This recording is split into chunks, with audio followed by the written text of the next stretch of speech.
This is my take on a festive vegan sausage roll. Cranberries and chestnuts are a match made in heaven, and they're also low in fat and really easy to use too.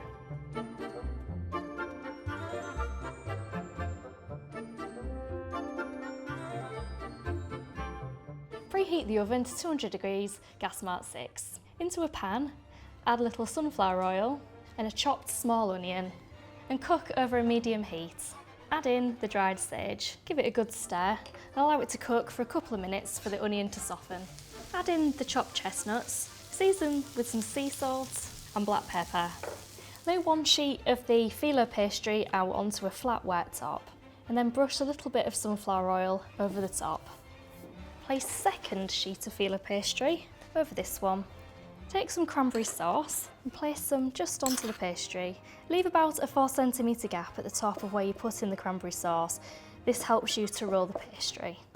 Spoon about half of the chestnut mix over the top of the cranberry sauce and then roll from the top and roll it quite tightly so it makes a really neat roll. Next, use a sharp knife to cut it into about 5 equal portions. Brush the rolls with a little bit of sunflower oil. This helps them to go really golden. And then sprinkle with some nigella seeds. Cook them in the oven for 25 minutes until crisp. So these are fresh out the oven, looking gorgeous and golden. Season's greetings everyone.